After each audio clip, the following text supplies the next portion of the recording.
ভারতের ত্রিপুরার ডুম্বুর জলবিদ্যুৎ প্রকল্পের বাঁধ খুলে দেওয়া হয়েছে। হু হু করে বাংলাদেশে প্রবেশ করছে পানি। স্মরণকালের ভয়াবহ বন্যার কবলে ফেনী অঞ্চল। এরই মধ্যে বানের তোড়ে ডুবে গেছে ফেনীর ৩টি উপজেলা। পানির নিচে ফুলগাজী, পরশুরাম, ছাগলনাইয়ার শতাধিক গ্রাম। একই সাথে টানা বর্ষণ এবং ত্রিপুরার বাঁধ খুলে যাওয়ায় মুহুরী, কহুয়া, সিলোনিয়া নদীর বন্যা নিয়ন্ত্রণ বাঁধের ভাঙা অংশ দিয়ে লোকালয়ে প্রবেশ করছে পানি। স্থানীয়রা বলছেন, এমন বন্যা আগে কখনো দেখেননি তারা। আমাদের এলাকায় এই পরিমাণ পানি আর জীবনে কখনো দেখি নাই। রাস্তাঘাট, বাড়িঘর সব ডুবে গেছে।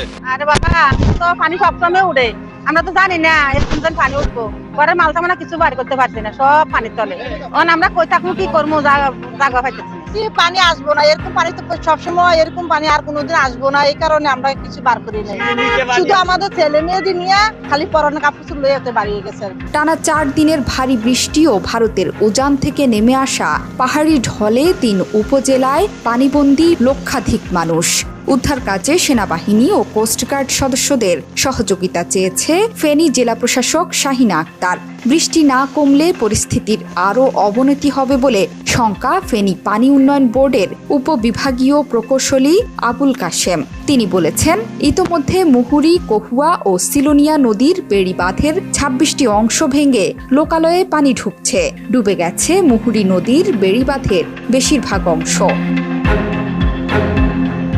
এছাড়া টানা বৃষ্টি এবং ভারতের পানির চাপ থাকায় প্লাবিত হচ্ছে নোয়াখালী, লক্ষ্মীপুর, মৌলভীবাজার, কুমিল্লার বিভিন্ন এলাকাও।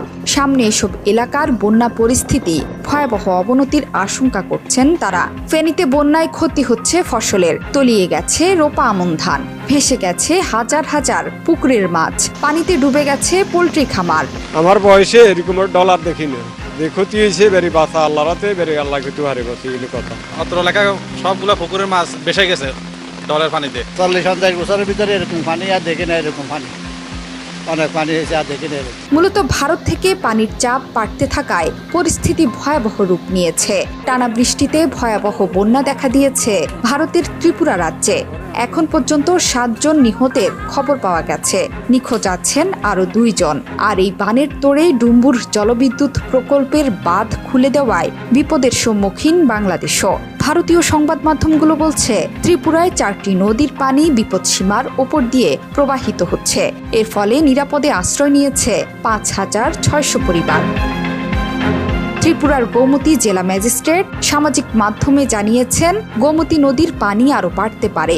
এ কারণে ডুম্বুর জলবিদ্যুৎ প্রকল্পের বাঁধ থেকে পানি ছাড়তে হবে। তিনি জানান, বুধবার স্থানীয় সময় সকাল 8টা 35 পর্যন্ত বাঁধের 3টি গেটের মধ্যে একটি খুলে দেওয়া হয়েছে।